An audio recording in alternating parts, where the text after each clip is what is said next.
The Soviet movement. A conversation I had with Mao Zedong concerning the much disputed events of the spring of 1927 seemed to me of sufficient interest to mention here. It was not part of his autobiography, as he told it to me, but it was important to note as a personal reflection on what was a turning point experience in the life of every Chinese communist. I asked Mao whom he considered most responsible for the failure of the Communist Party in 1927, the defeat of the Wuhan coalition government, and the whole triumph of the Nanking dictatorship.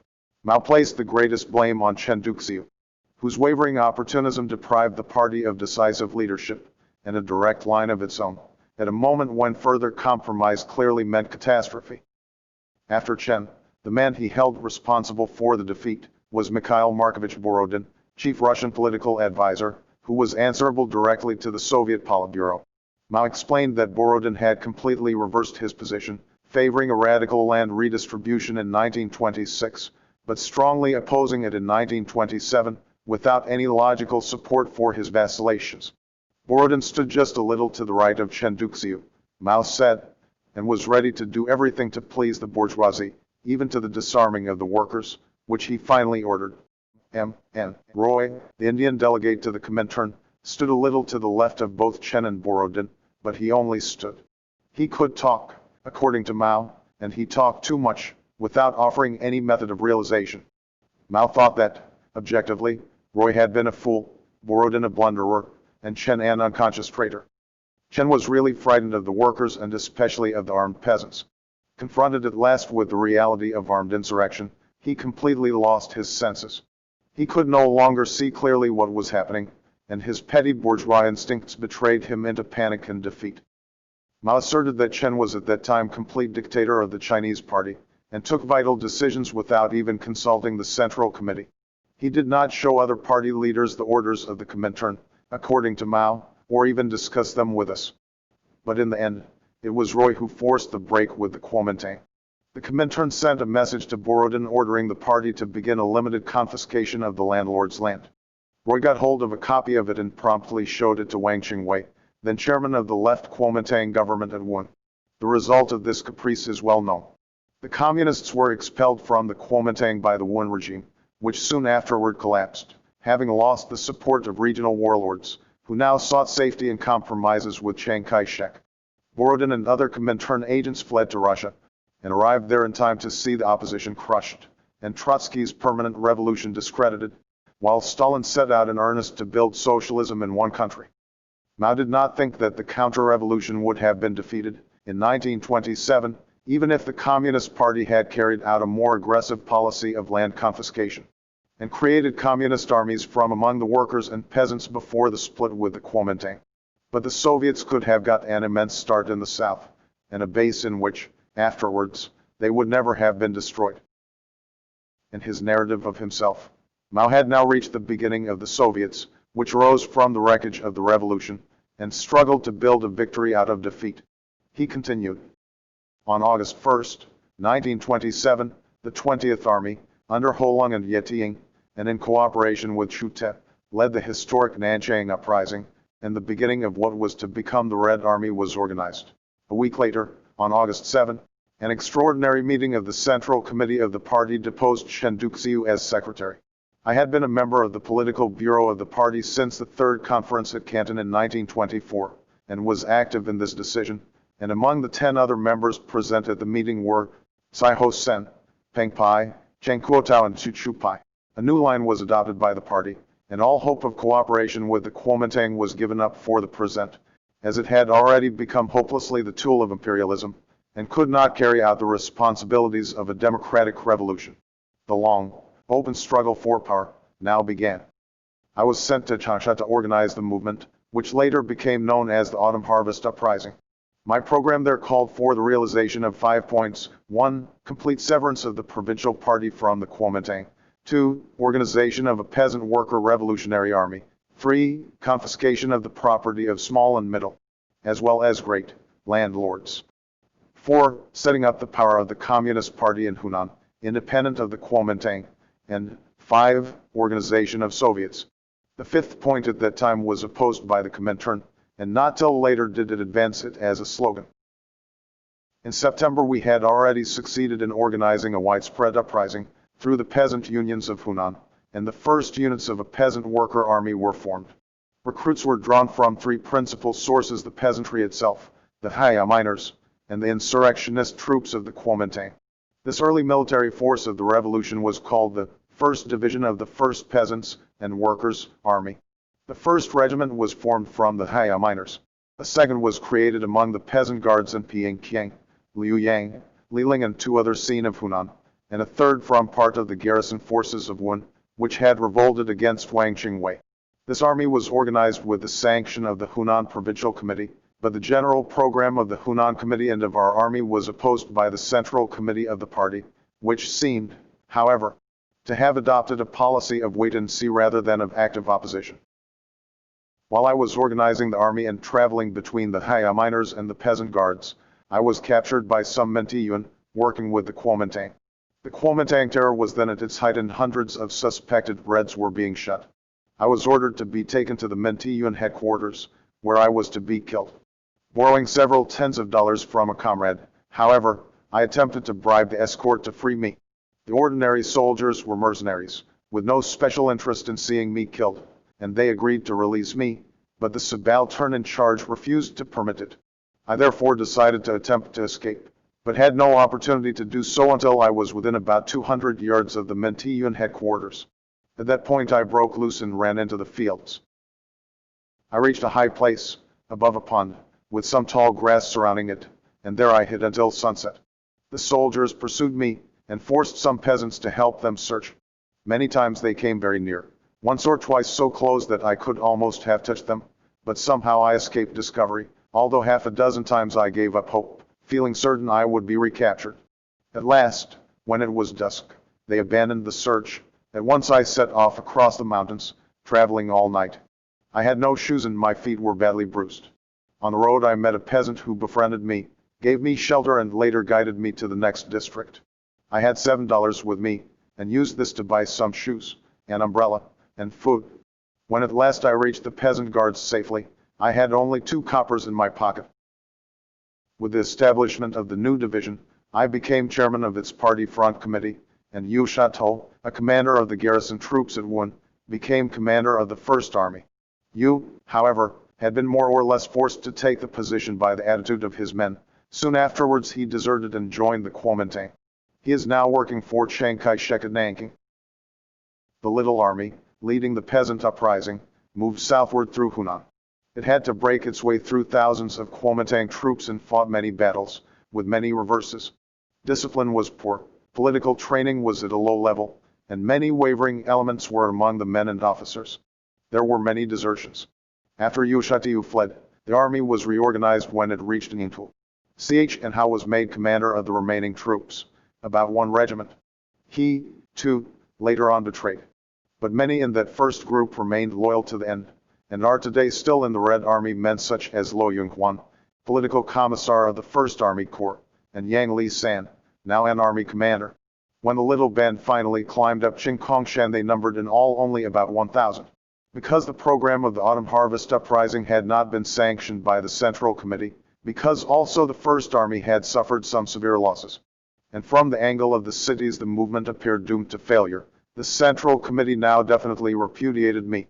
I was dismissed from the Politburo, and also from the Party General Front Committee. The Hunan Provincial Committee also attacked us, calling us the Rifle Movement. We nevertheless held our army together at Qingkongshan, feeling certain that we were following the correct line, and subsequent events were to vindicate us fully. New recruits were added and the division filled out again. I became its commander. From the winter of 1927 to the autumn of 1928, the 1st Division held its base at Qingkongshan. In November 1927, the 1st Soviet was set up in Tsalin on the Hunan border, and the 1st Soviet government was elected. Its chairman was Tu Chengpin. In this Soviet, and subsequently, we promoted a democratic program, with a moderate policy, based on slow but regular development. This earned Qingkongshan the recriminations of putschists in the party, who were demanding a terrorist policy of raiding, and burning and killing of landlords, in order to destroy their morale. The First Army Front Committee refused to adopt such tactics, and were therefore branded by the hotheads as reformists. I was bitterly attacked by them for not carrying out a more radical policy. Two former bandit leaders near Qingkongshan, named Wang Tso and Yuan Wentisa, joined the Red Army in the winter of 1927. This increased the strength to about 3 regiments. Wang and Yuan were both made regimental commanders and I was army commander. These two men, although former bandits, had thrown in their forces with the nationalist revolution, and were now ready to fight against the reaction. While I remained on Qingkongshan, they were faithful communists, and carried out the orders of the party. Later on, when they were left alone in Qingkongshan, they returned to their bandit habits. Subsequently they were killed by the peasants, by then organized and Sovietized and able to defend themselves. In May of 1928, Chu Te arrived at Qingkongshan and our forces were combined. Together we drew up a plan at the First Mauping Conference to establish a 6-scene Soviet area, to stabilize and consolidate gradually the communist power in the Hunan-Kiangsi-Kwangtung border districts, and, with that as a base, to expand over greater areas. This strategy was in opposition to recommendations of the party, which had grandiose ideas of rapid expansion. In the army itself, Chu Te and I had to fight against 2 tendencies. First, a desire to advance on Changsha, the capital of Hunan, at once, which we considered adventurism. Second, a desire to withdraw to the south of the Kwangtung border, which we regarded as retreatism, capitulationism. Our main tasks, as we saw them then, were to divide the land, and to establish Soviets. We wanted to arm the masses to hasten those processes. Our policy called for free trade with the white areas, generous treatment of captured enemy troops, and, in general, democratic moderation. A representative meeting, the Second Mauping Conference, was called at Qingkongshan in the autumn of 1928, and was attended by delegates from Soviet districts north of Qingkongshan. Some division of opinion still existed among party men in the Soviet districts concerning the points mentioned above, and at this meeting differences were thoroughly aired. A minority argued that our future on this basis was narrowly limited, but the majority had faith in the policy, and when a resolution was proposed declaring that the Soviet movement would be victorious, it was easily passed. The party's Central Committee, however, had not yet given the movement its sanction. This was not received till the winter of 1928, when the report of proceedings at the 6th Congress of the Chinese Communist Party, held in Moscow, reached Qingkongshan. With the new line adopted at that Congress, Chu Te and I were in complete agreement.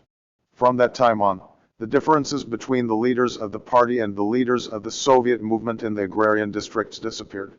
Party harmony was re-established. Resolutions of the 6th Congress summarized the experience of the 1925-27 Revolution and the Nanjing, Canton, and Autumn Harvest uprisings. It concluded with approval of the emphasis on the agrarian movement. About this time Red armies began to appear elsewhere in China. Uprisings had occurred in western and eastern Hupe in the winter of 1927, and these furnished the basis for new Soviet districts. Holong in the west and Shuhaitung in the east began to form their own worker-peasant armies. The latter's area of operations became the nucleus of the Oiyuan Soviet, to which later on went Xu Shangchen and Cheng Kuotao. Fang Jimin and Xiao Shiping had also begun a movement along the northeastern frontier of Kiangsi, adjacent to Fujian, in the winter of 1927, and out of this later developed a powerful Soviet base. After the failure of the Canton uprising, Piang Pai had led part of the loyal troops to Heilufeng, and there formed a Soviet, which, following a policy of putschism, was soon destroyed. Part of the army, however, emerged from the district under the command of Ku Ta-chen, and made connections with Chu Te and myself, later on becoming the nucleus of the 11th Red Army. In the spring of 1928, partisans became active in Xingguo and Tungku and Kiangsi, led by Li Wenlong and Li Xiaozu. This movement had its base around Can, and these partisans later became the core of the Third Army, while the district itself became the base of the Central Soviet government.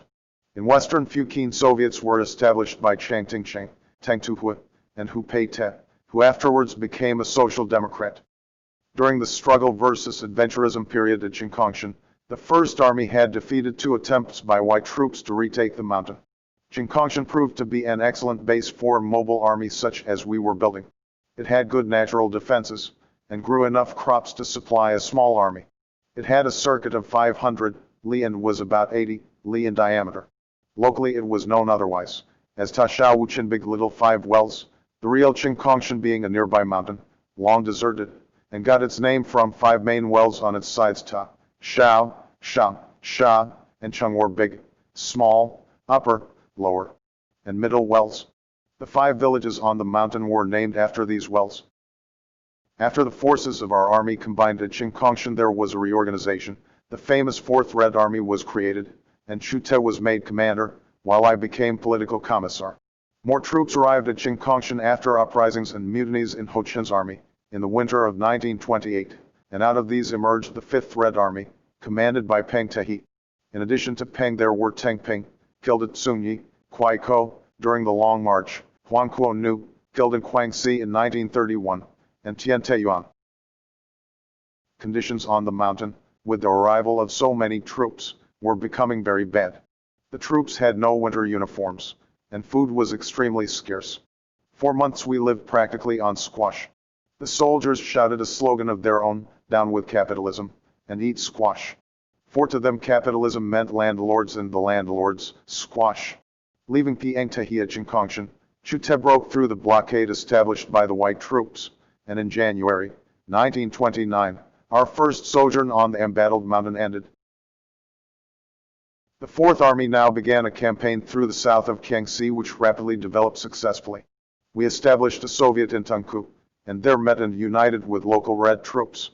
Dividing forces, we continued into Yangting, Shanghai, and Longyan, and established Soviets in all those counties. The existence of militant mass movements prior to the arrival of the Red Army assured our success, and helped to consolidate Soviet power on a stable basis very quickly. The influence of the Red Army now extended, through the agrarian mass movement and partisans, to several other scenes, but the communists did not fully take power there until later on. Conditions in the Red Army began to improve, both materially and politically, but there were still many bad tendencies.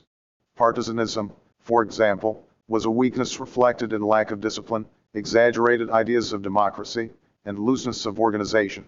Another tendency that had to be fought was vagabondage, a disinclination to settle down to the serious tasks of government, a love of movement, change, new experience and incident. There were also remnants of militarism, with some of the commanders maltreating or even beating the men, and discriminating against those they disliked personally, while showing favoritism to others. Many of the weaknesses were overcome after the convening of the 9th Party Conference of the 4th Red Army, held in West Fujian at Kutian, 6, in December 1929.